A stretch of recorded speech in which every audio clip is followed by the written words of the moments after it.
But what I'm interested in from the psychology and the music background is let's take it the next level. And are there things about the components of music? Is there like certain chord progressions or harmonies or rhythms or things like that that can make us feel different, change our psychology, change our health? And no one's really done that before, the way I'm thinking about it. So I don't know what I'd call it, but that's the purpose. Welcome to episode 144 of the Bass Shed Podcast. My name is Ryan Roberts.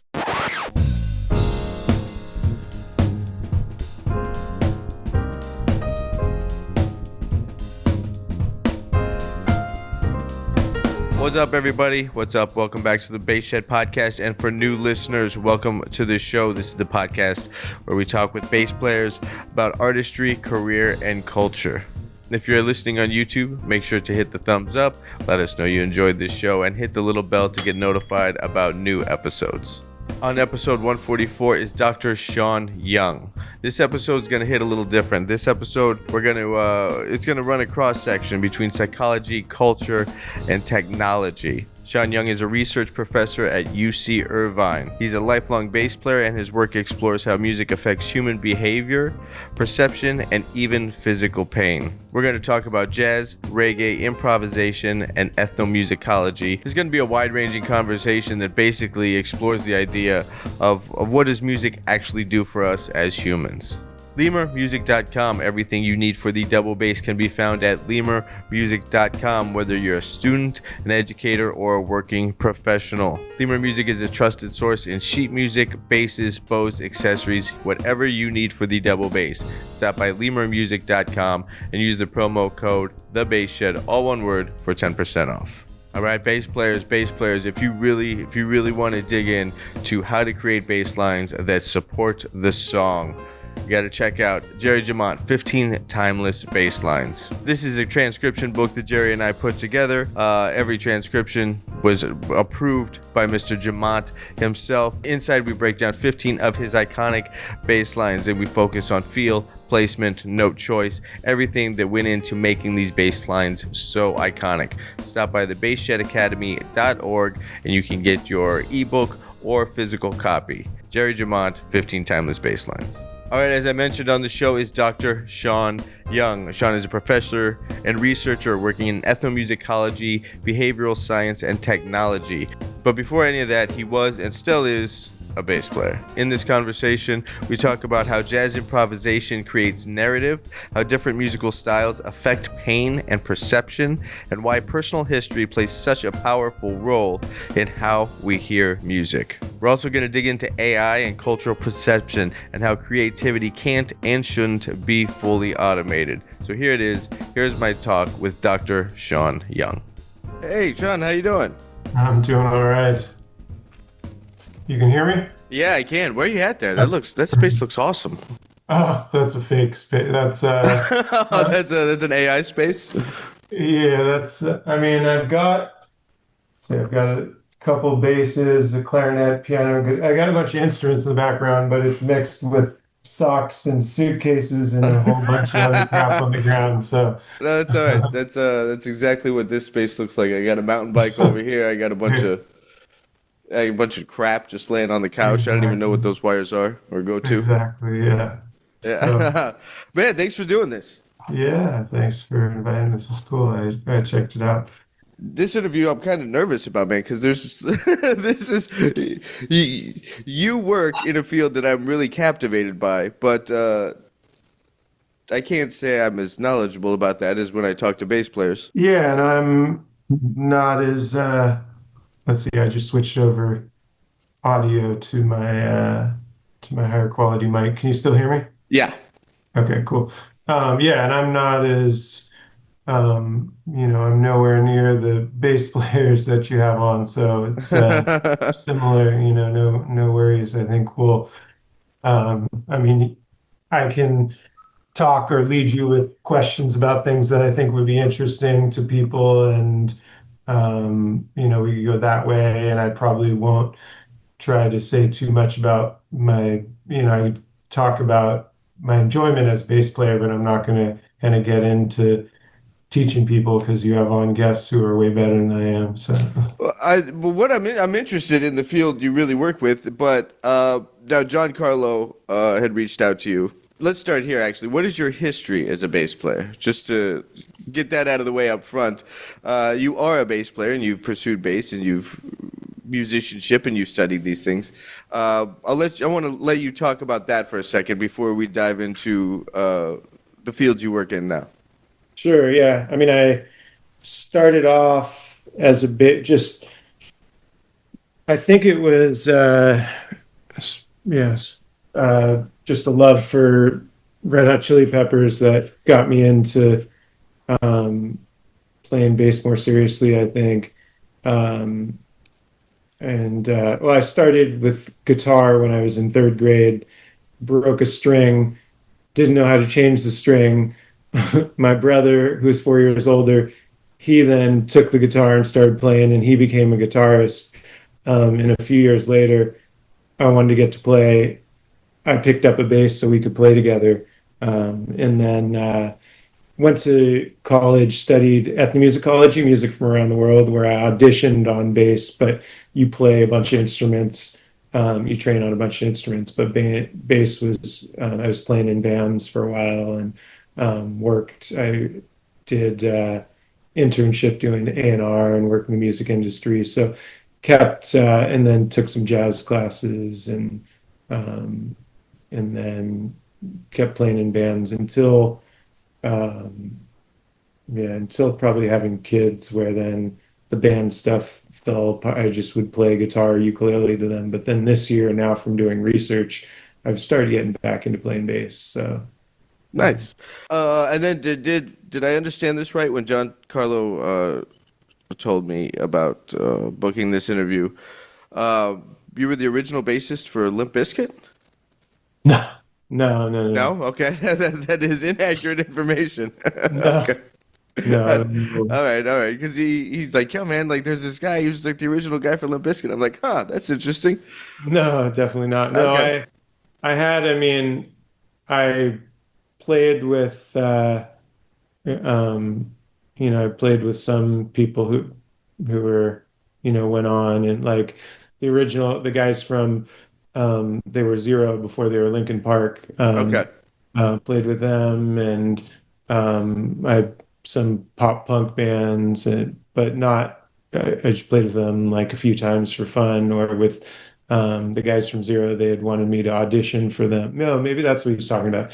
Um, I had auditioned for them, and then they said they needed me to drop playing with my brother. We were in a band, and I said I could do both.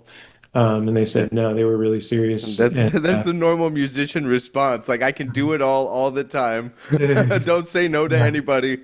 like I can't drop out of playing with my brother. I've been doing Right. this for years, but I can dedicate full time. And they're like, no, we need someone who's just going to do this. And then lost contact for a few years, and then they turned to Linkin Park, and then yeah, Okay. so, but not I wasn't an original bass player. They were just I put. Okay. And to not misquote Giancarlo, it was Lincoln Park and not Limp Bizkit. That's Okay. on me. That's on me.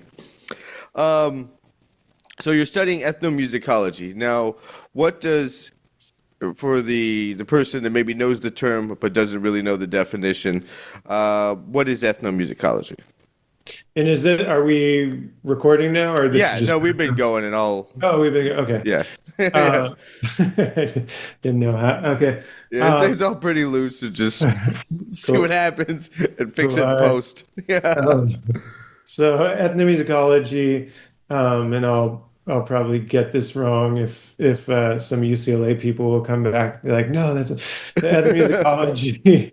I mean, simply the way I tell people, it's the study of music from around the world, but for them, it's kind of a mix of music from around the world, but also cultures of music and how music influences people's culture and culture influences music. Sure. Like a mix of it's like musicology around the world and the sociology of music. So um, we had music theory.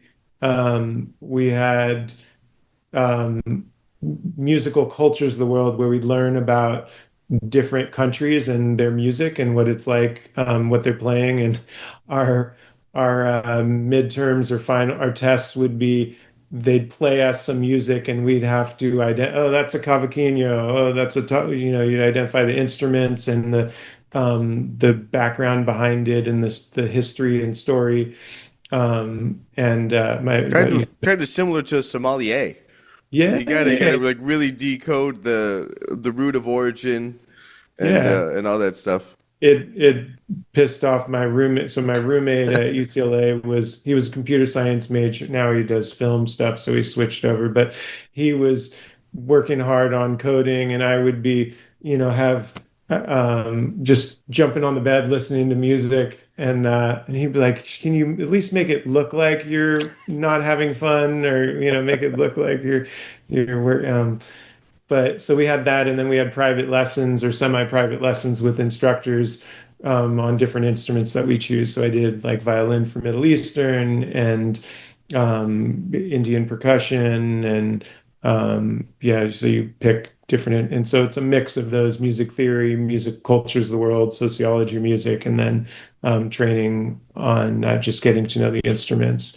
And then jazz studies was a part of it, so that even though the other ones weren't really heavy on bass, the jazz studies one was where I went back to my primary instrument bass, and so learned about jazz history and then played in combo. Cool, cool. What was the like looking back? When did the fascination with sociology and human behavior kind of? When did you catch that bug early on? Was that something that happened in like high school and you started kind of checking out all the groups of people in high school and why is everybody doing this? Like when did kind of Yeah, when did that happen in your I think journey? I was always doing that, but I didn't realize it was something you could study. So Yeah. I took psychology classes for fun, Mhm. um, and and I would just go. So after a music class, I'd record an idea, I'd sing something and record it, and I'd go sit down on the grass and just hang out and watch people. And didn't realize until I started taking psychology classes that that was something you could actually study and do, just watch people and figure out why people do what they do. And then so from taking a bunch of those classes for fun, um, and taking the sociology of music class, the teacher there, he was teaching us that society, like I think it was in that class that they talked about gamelan, Indonesian music, which is, if I'm remembering this right, it was these overlapping 16 bar patterns or so of different instruments that come in at different times, mostly percussion. Um, and it was designed to mimic the sounds of the rainforest because that's where they live in Indonesia. And I thought that was so cool that the different, depending upon where we live, how our society makes us think of what sounds good musically. Mhm. And so that was about how kind of people influence music, music influence people.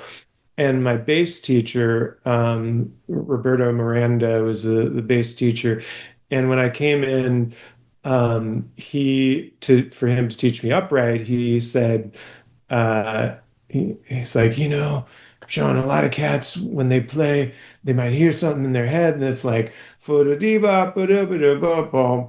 but when it comes out as fa ba ba dee ba dee ba boop.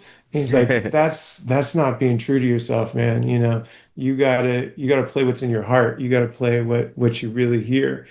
Um, and from hanging out with him and hanging out with some of the more like heavy jazz people, I realized, or I felt like their view on not just music, but their view on life was just different than the classical musicians and different even, than my rock musician friends. And so it got me thinking, as taking these psychology classes and sociology and all this, it got me thinking, um, maybe we can actually change by having people listen to jazz, improvisational jazz.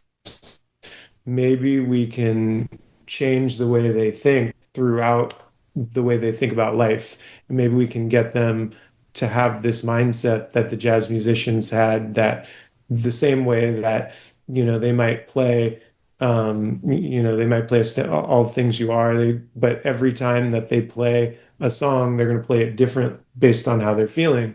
And so we call that now mindfulness, right? And if if we could teach people to listen to improvisational jazz the way the musicians are playing it, then maybe they could live life in that more just go with the flow kind of feel improvisation of life. Yeah. And so that I ended up in Keep and at going one that second. I got an alert on my no worries. more technical difficulties. Hold on one second. No worries. All right. I'm back. Or That was our commercial break. Everybody go buy a good Toyota. sponsor.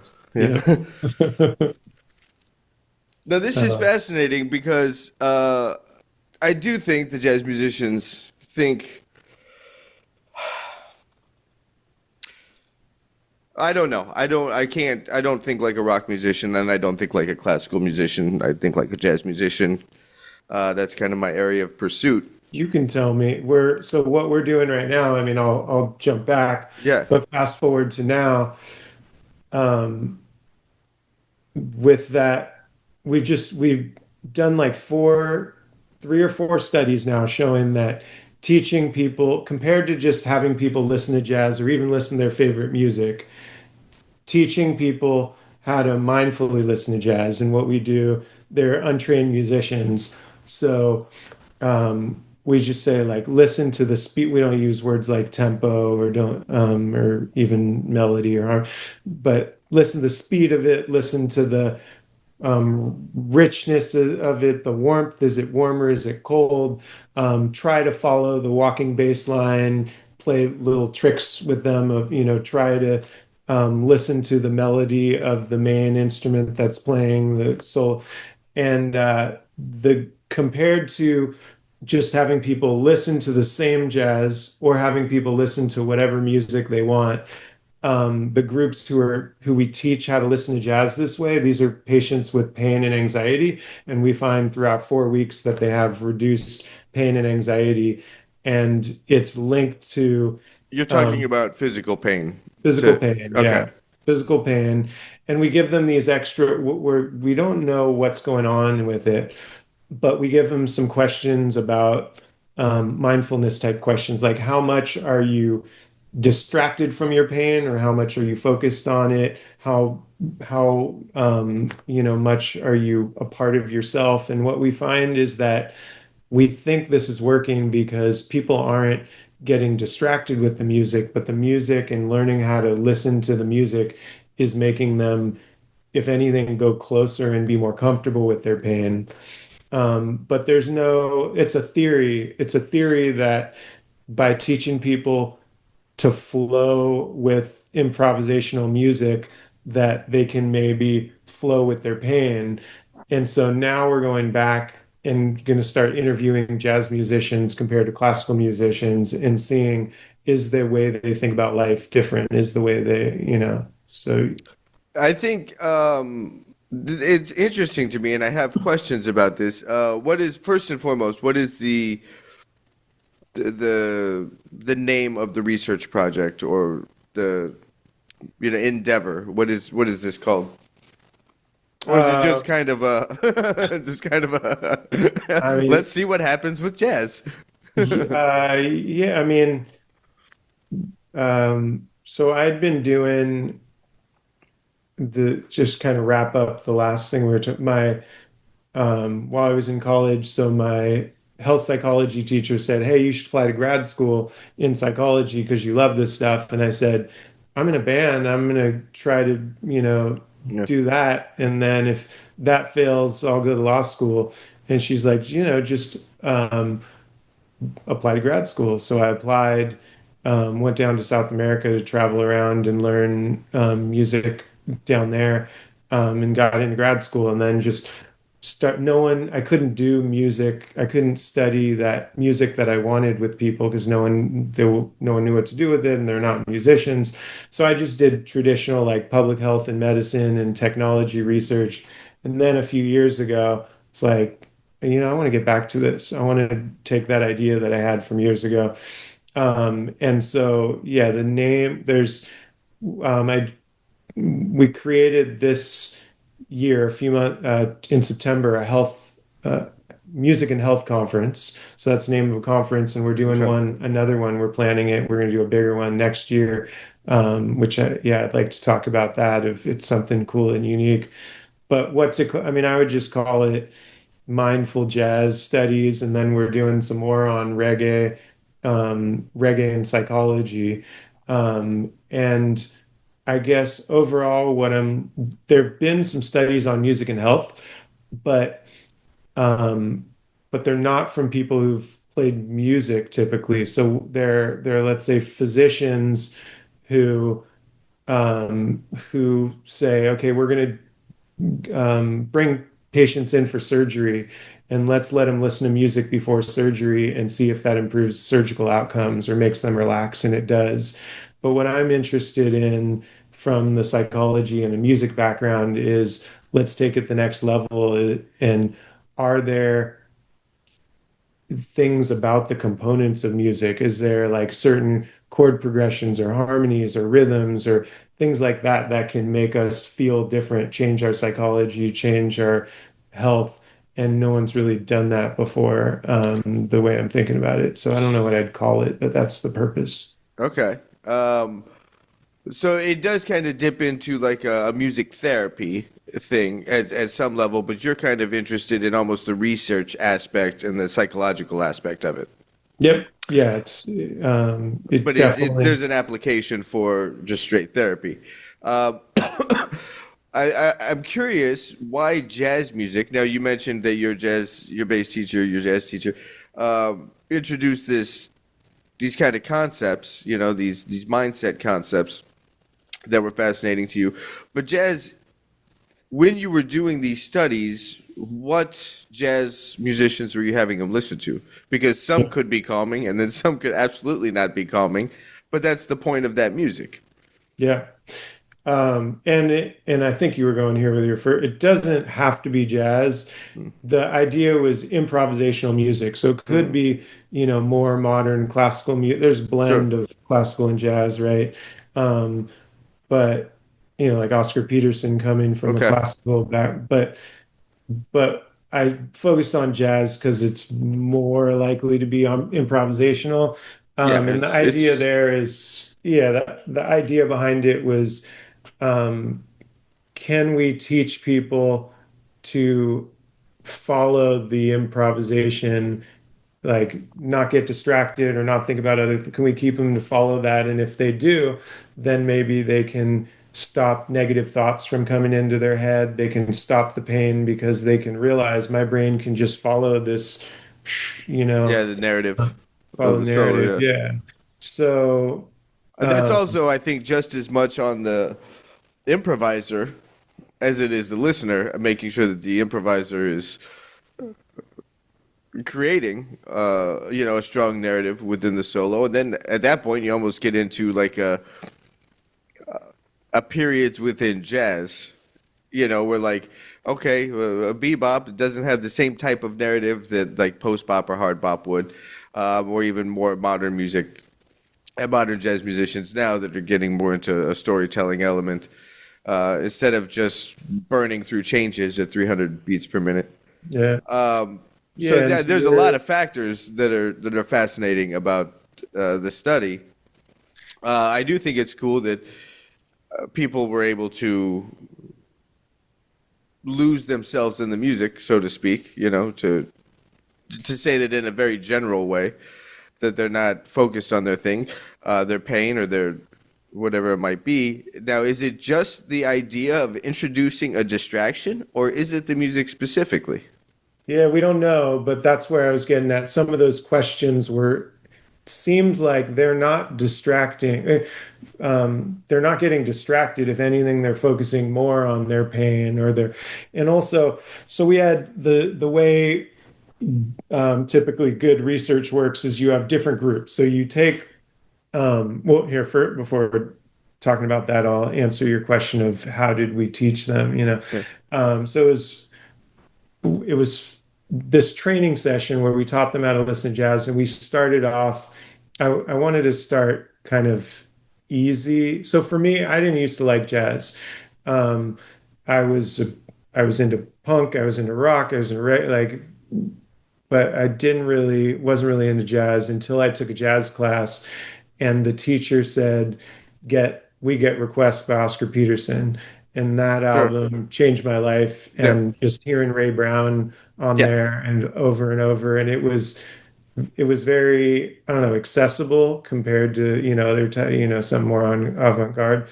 Um, But everybody's so, still playing. It's not like, I mean, I know that record well. Um, yeah, it is very accessible and the tunes are very short and digestible, but everybody's still really playing. It's yeah, not they're not playing it safe on that record. Like they're still digging in. And you yeah, can hear Ray's bass. Like the recording quality of Ray's bass on that record is fantastic. yeah, Yeah. yeah. So I wanted to get them there kind of the way that that teacher changed me. So I started off and I was choosing to take a jazz class, so he could start me there. But these were people who didn't know anything about jazz. They didn't have a jazz background. So I started them off with I can't remember the name of the group. There's a group that does that like jazzes up pop songs. You probably know who I'm talking Oh, about. postmodern Yeah, jukebox? yeah, Yeah. yeah, Yeah. exactly. So I took their Flowers, Miley Cyrus. That Mm-hmm. was one of the ones. And then Happy Birthday, I think Wynton Marsalis was playing. So just things that they already knew Sure. to start, and then train them on that, and then moved. So the first week were kind of like more familiar, more comfortable, like Girl from Ipanema. Mm-hmm. Um, and then getting a little bit more out there. So they were listening to Coltrane more by the end, Okay. and things that were a little more avant-garde out there. Sure. Yeah, yeah. Um, Yeah, yeah, there's so many jazz musician jokes there about if Coltrane made the pain go away or increased it. Who knows? That's a lot to digest on some of those records. yeah. So you were asking, were people distracted by music? Like, is it Yes. just about distraction? So when you're doing a research study, so most people know like a drug trial, right? You take a drug or you take a placebo, something that's not the drug, and then if people get better in the drug side, then it's because of the drug, because there was something that was they were still taking. So it's not like just taking something worked because you knew the drug worked, Right. but taking nothing didn't work. So same kind of thing, just all throughout science, we do that. So we had this one group, these were, you take a bunch of people with pain, anxiety, and then just randomly flip a coin more or less. And these people over here, they're going to listen to jazz and we're going to teach them how to listen to it. That was our intervention, it's called. That was what we're trying to do. Then another group, flip a coin and they just randomly, we're going to play you the exact same jazz, but we're not going to teach you how to listen to it. Hmm. And then another group over here, tell us what you like Taylor Swift, we'll give you, that music, we'll give you pop. And so different groups like that. And we found that the group that we trained to listen to jazz, focus on it mindfully, they had reduced pain more than the other groups. And so with the other groups, people could still be distracted, especially listening to whatever music they want. That could be distracting. Sure. But it wasn't just listening to music or just have a distraction. It was the way that we taught them to listen to it, we think. So um, to focus on the music. And um, as a bass, the joke is always like, um, everyone's quiet, and then the bass solos when everyone starts talking, sharing. Right, right, yeah, yeah, yeah, yeah. Um, Of course. so part of that for me, I had weekly games for them to play, and one of the games was follow the walking bass line. Like, Yeah. can you hear the bass so that hopefully in the future, if Yeah. they went to shows, they'd listen and appreciate the bass player. Was there a controlled environment on the background of the patients, or the how are we referring to the people in the study? Are they patients? Patients fine. Patients. Okay. Yeah, participants is normally Participants. but We'll go with patient, participants. That sounds yeah. less clinical. So were the participants all kind of a specific age or cultural background or gender affiliation, or was there any kind of, was that controlled in any way, or was it just kind of whoever's around, let's see? Because I do think there's almost like a, I can't think of a better word, but almost like a maybe a predestination or an already a conditioning for being interested in perceiving improvised music, depending Yeah. on where you come from. If you come from maybe a big city, okay, a big city has a lot more energy, and so like Mm. relating to music that has a lot more energy. Whereas if you come from a rural place, well, then I'm not going to really understand this music that is reflecting a city. And so here, your music ethnomusicology background might be These are put into good. These are place. good questions, by the way. This is like real, it's called study design, real Oh, scientific okay. um, study design of that you got to think about before you do a study. So yeah, the idea we took people who are 18 and over, um, didn't have they said they hadn't had much experience with jazz, they hadn't had much experience with mindfulness meditation. They all had a lot of pain, so they had to have, for about half of a month, they had to have pain on most days of the month. Um, they needed to have a lot of pain on it. They took a pain scale. Um, and then once we get this group together, then you flip a coin and say which group they're going to be in. And so Okay. because you flip a coin, they don't, actually flip it, it's something Right. else, but it's similar to it. Yeah. All of this heavy research is just like, all right, Yeah. guys, heads or tails. Heads Yeah. goes with Coltrane. Yeah. Tails goes with somebody else. Yeah. Yeah. So then but because you put them in those groups after, you have this whole group of people, and it's not like certain people are going to the jazz one, you already know who they are, and it's just the whole batch, and they randomly. So it means they're all the same across the different groups, Okay. because they're just random put in there. And yeah, so that makes it so that we did it with people with pain. We don't know if it would work with that. So next step is let's try it with other patient groups or other ages or all kinds of other things. We're going to start it right now in the emergency department. The way we did that study. Oh yeah, you asked about like music quality. Um, so we recruited people online. We did like Facebook, Instagram ads, stuff like that. So they listened to music wherever they wanted, however they wanted. We don't know. We know we tracked their listens and their listening time, and we found that the people who spent more time listening had these stronger effects. So Hmm. it had something to do with listening.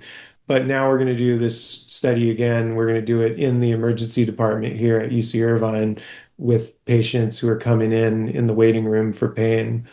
Then we did another one. We did another two or three studies with reggae, um, kind of something, well, similar that's music, but different idea, different reason behind reggae, but also with people with pain. We'll be back right after this.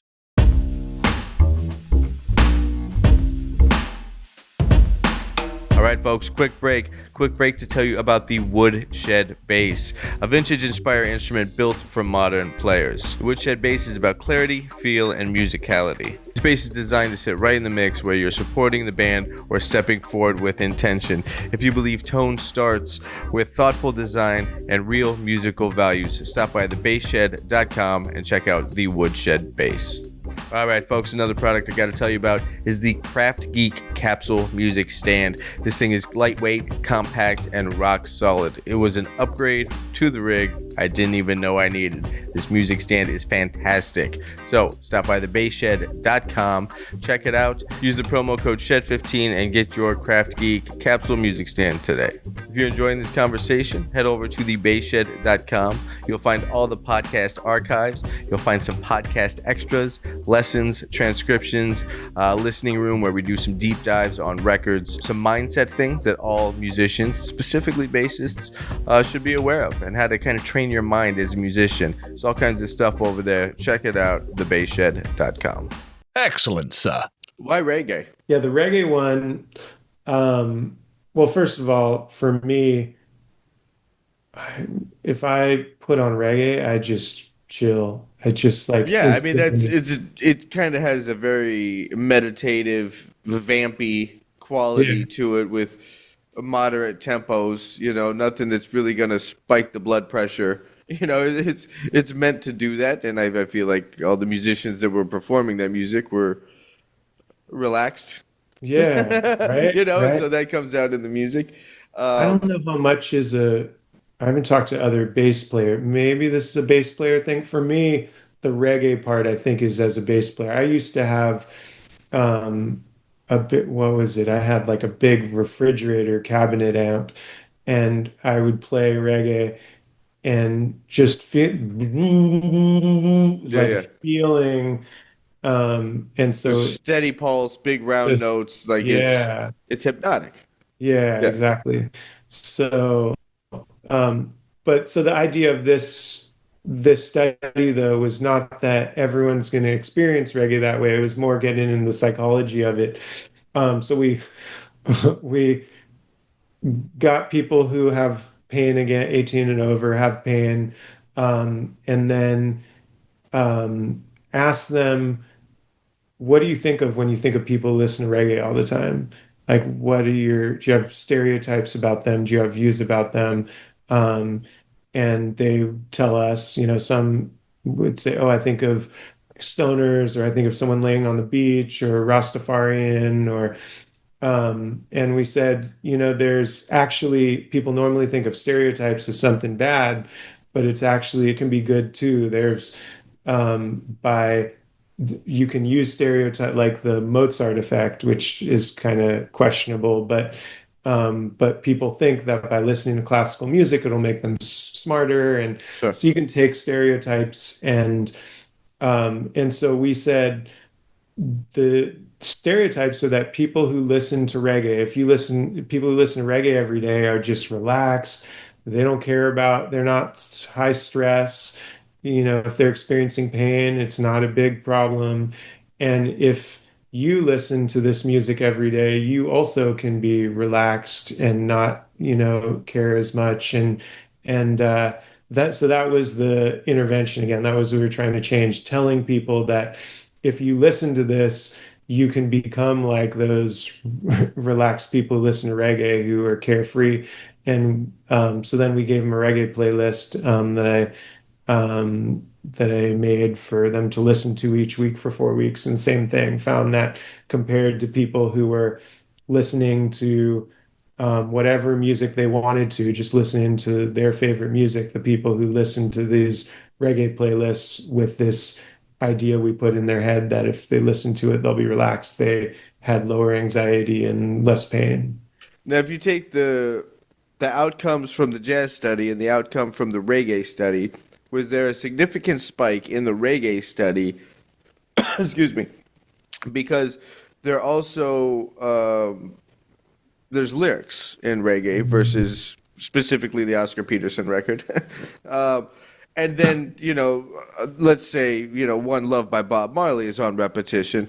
Well, that's a much different narrative to be putting in to your consciousness than Mm. just Corcovado Yeah, from yeah. We Get Requests. So they're putting in a verbal quality. And was there a spike in the outcome because there was a verbal quality to the music? So we didn't compare the different studies.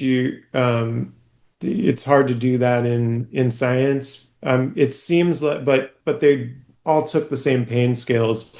But it seems like the drop was more in the jazz groups than the reggae one. It might just Really? be we've now done the jazz ones a few times, and so as you keep doing it, you learn how to do it better. Or it may be something about the teaching people how to listen to jazz. I don't know. I mean, the reggae one worked.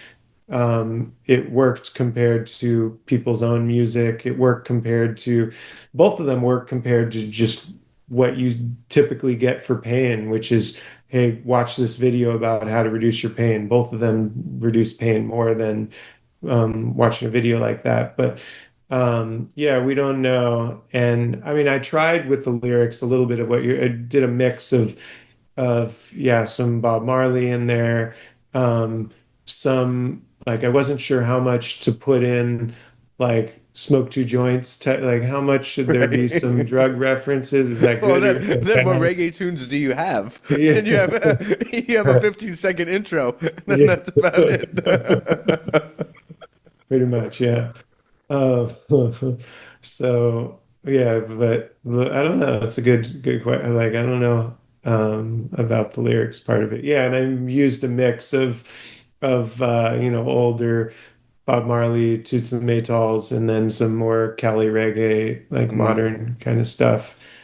I don't know. We're just figuring this out. It hasn't been studied. People don't know, so just experimenting with it. And I Yeah, think I've, actually, oh, go ahead. Go ahead. yeah, I think go like experimenting with it. Um, the way I think about research is let's just go with it and see what happens, and we'll figure it out over time. And I think being a music, like having the music backgrounds helped me with that, where you just experiment. Hmm. Like if I'm playing with people, this has got me back now into playing again, playing bass more.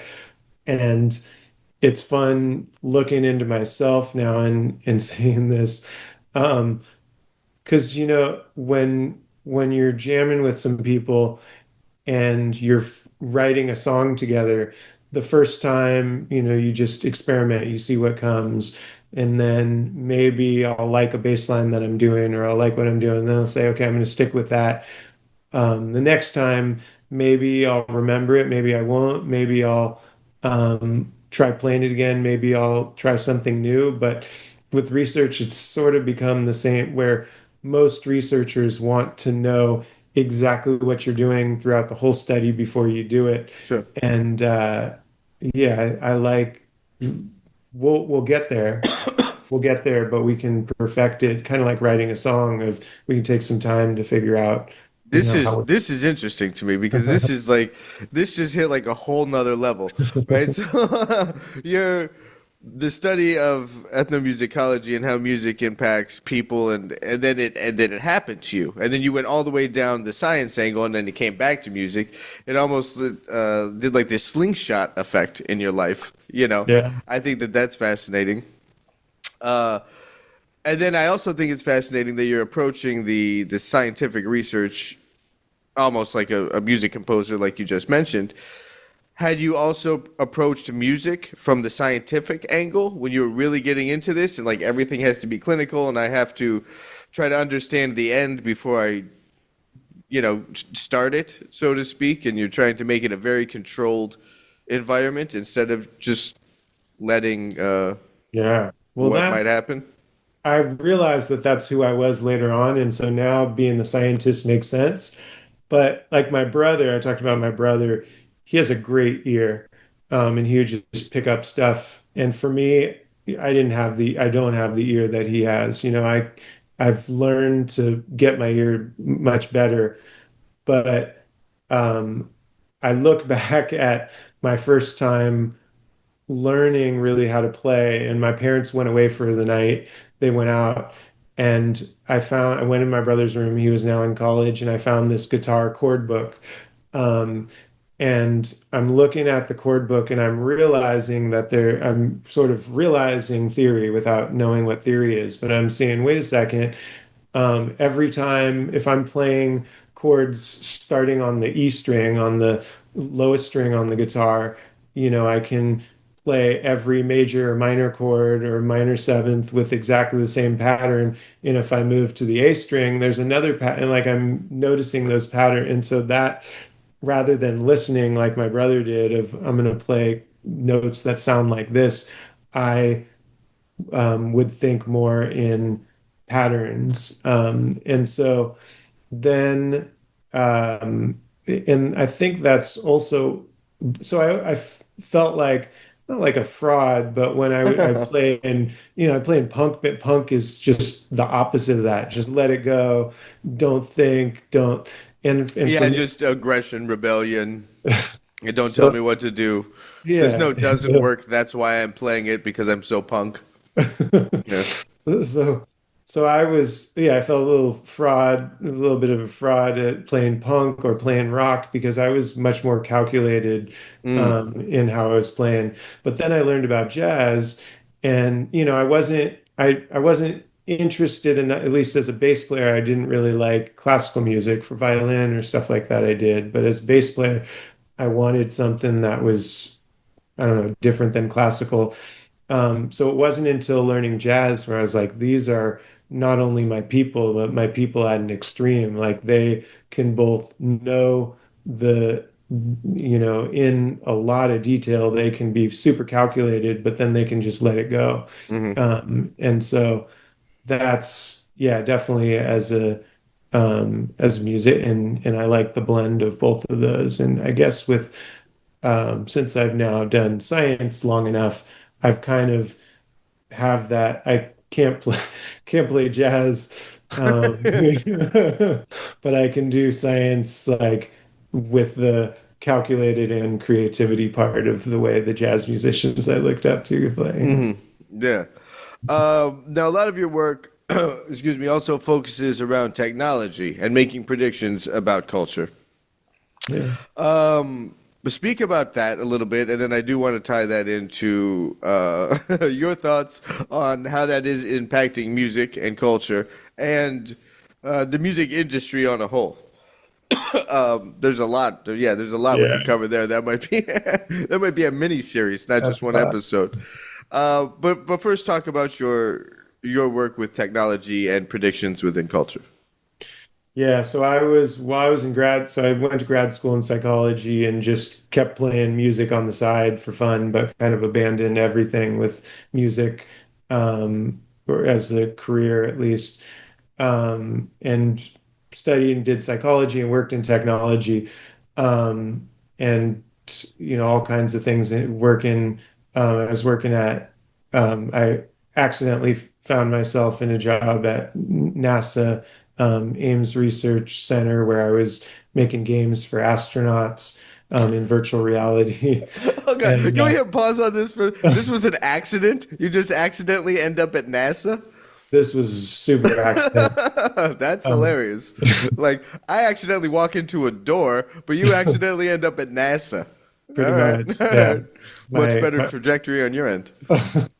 my roommate in college, his dad worked there, and when he Okay, knew I was going to grad school there, and his dad was a psychologist, but his dad was a totally different type of psychologist and engineer, a psychologist who works with engineers, and I was going in for social psychology, which is kind of what we're talking about, like people sure. and psychology.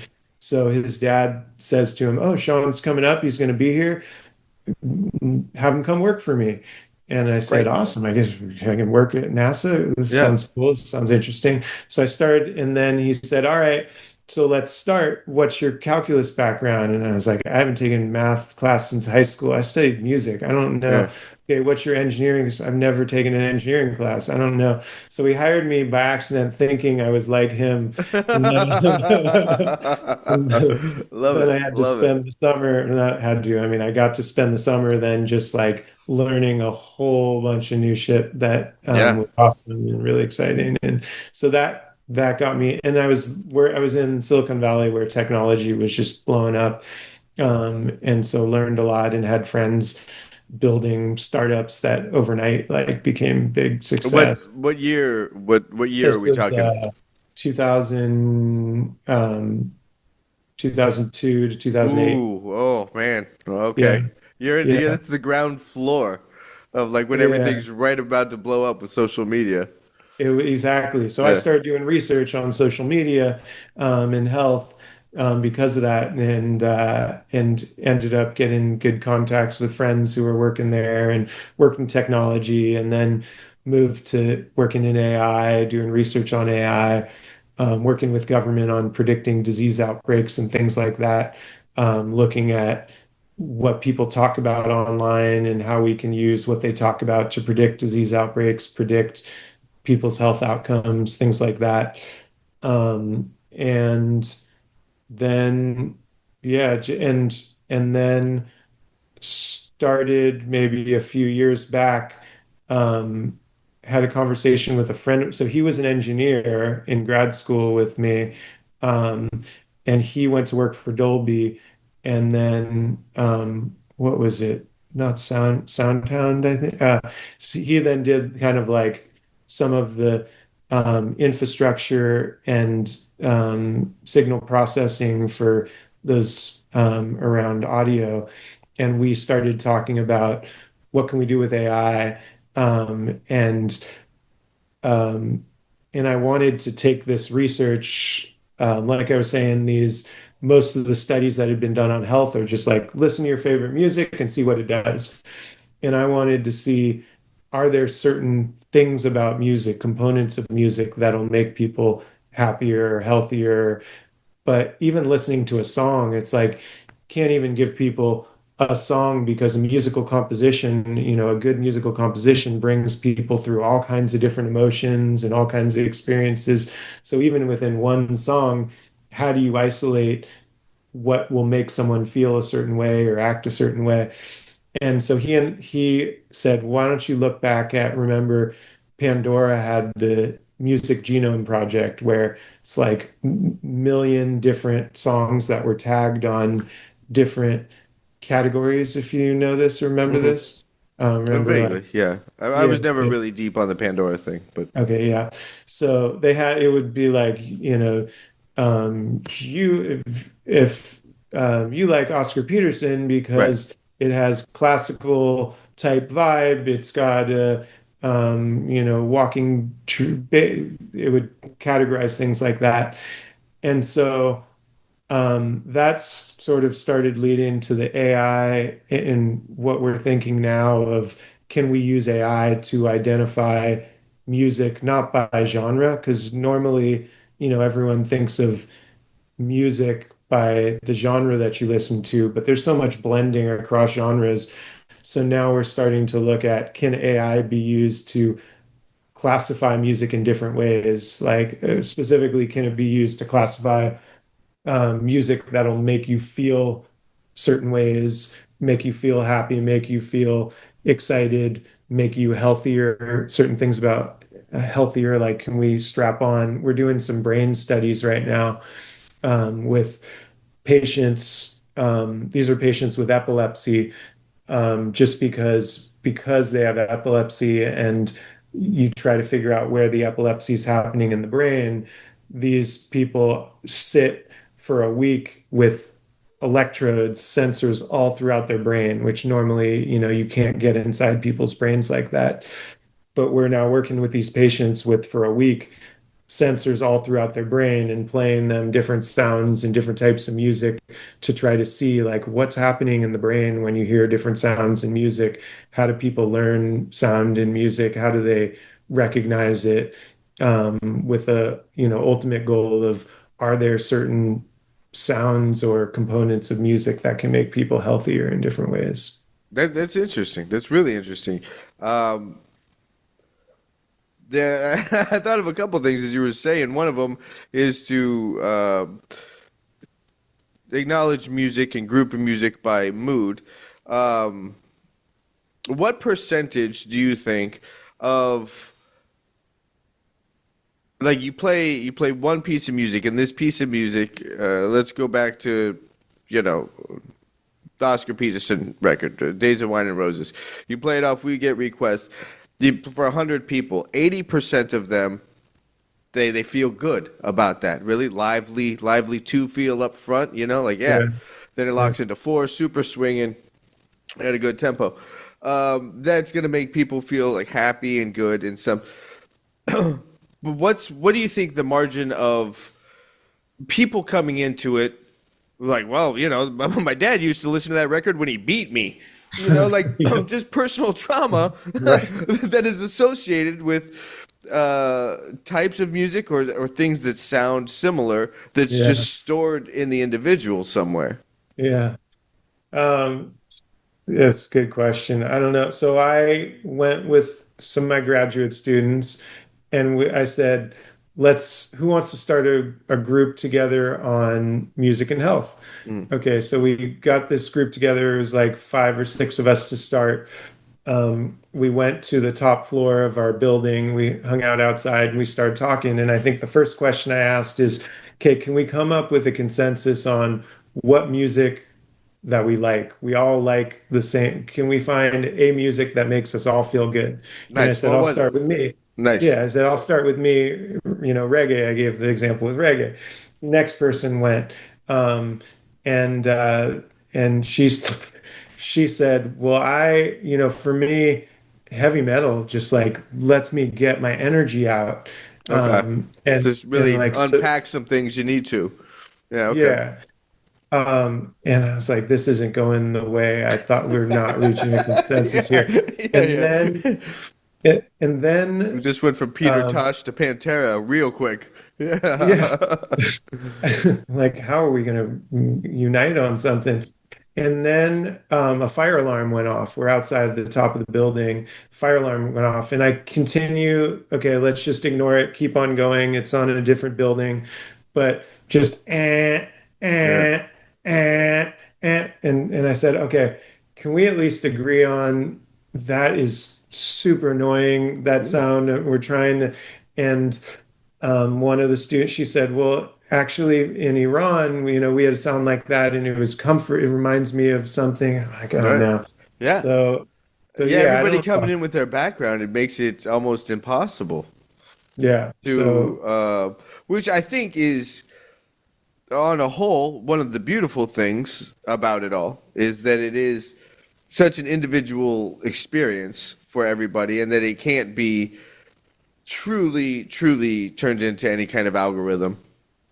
well, Uh, that's because that going, honestly, I think, can get dangerous. Like you falling into the wrong hands. That's very easy to manipulate people, and how music has been used for propaganda throughout world history, and like it's heavy. well, and this goes back to like the science or the music question that you had. So when I was in college, I was really excited that I was going to apply to grad school in psychology with this idea around music. And I went to that sociology of music teacher and told him my idea about jazz as an intervention to improve people's health. And he said, music is not science. You observe it, you experience it, you listen to it. You don't turn it into an intervention.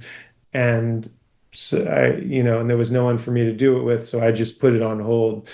But yeah, I get that I'm trying to figure out what is the science. I think there is a science, and especially now with AI can figure out all kinds of patterns that we don't have the ability to understand. Um, there's always, yeah, people can use things in a bad way. They can use it in a good, like, medicine, drugs you can use for things that are good for people or for bad for people. Sure. But, my hope is that we'll get somewhere and people will be able to use it for something for good. Man, thanks again. Yeah, let me know about any news coming up about the future conference. Oh, okay. Yeah. Yeah, I would love to Yeah. Yeah. support that Just a however I can, or get word out about that however That I would can, be whatever. that'd be perfect. Yeah, quick, just plug or info on that. Yeah, So like I said, the studies and work that's been done has been scientists saying, here, listen to this type of music and see what effect it has on health. For this conference, I wanted musicians to be part of the conversation. And so we had not just scientists presenting it. We opened up with, we had a trio, then there was a sound bath performance, then there was some researchers talking about it, then there was some jazz musicians playing. So we wanted a mix of like, here's my skill, my performance or my research, whatever it is, present it to the audience. And then in the afternoon, we got together of like, how can we work together? How can we get musicians as consultants for scientists on research projects and things like that in the future? So that's what we're going to, and it was, we planned it in 2 months and, just threw it together really quickly, and in 9 days of just word of mouth, it sold out. I've Wow. usually um, with conferences, we won't charge anything for it. It's a health conference, but whenever I talk to people about music, it's always in doing music research, it's always easy to connect with people. So I thought, let me just test out how much interest there is. This time I'm going to charge for the conference. And it sold out, and people were coming in every day afterward. There are no tickets left. Is there any way we can get a ticket? We had people who drove up like an hour that morning, hoping to just be let into it, Oh my gosh. knowing it was sold Where out. was it held at? Like what was It the was capacity of the venue? well, the capacity was bigger. It was at UCLA, but Yeah. we were providing food and stuff, so we had to pay per head. Sure. And so we put so it was I think 75 people or so that we Okay. could allow to it. But so because of that, I thought it was just a one-time thing, but we're going to do it again next year. This Amazing. time, I'm going to make it like a multi-day conference. Now we're going to have months to plan it out. So definitely, I'll keep you in the loop. And Is that going to be um, at UCLA again? maybe in Irvine this time. I don't know. We'll see. We're Yeah, because figuring what's out. that theater that's I believe is on the Royce, probably. well that one's at Royce. UCLA. I was thinking about the Yeah. one on the Irvine campus. There's Oh, that okay. theater right there. Barkley? Yes. I think Yeah. it's that one. Yeah. Yeah, yeah. Yeah. Yeah, it's a Yeah. really nice room. It's nice. It's a good spot. But yeah, I'll definitely keep you in the loop. Thanks for reminding me and bringing that. Yeah, thanks for having me. It was fun. And yeah, we'll stay in touch and Yeah, man, and I'll absolutely. And if check there's things any out. new news or you got some new research findings or you want some more participants for events, let me know. All For this work is sure. really Yeah. fascinating to me. I'm in. I'm in. However I can support, I'd love to. Awesome. Appreciate it.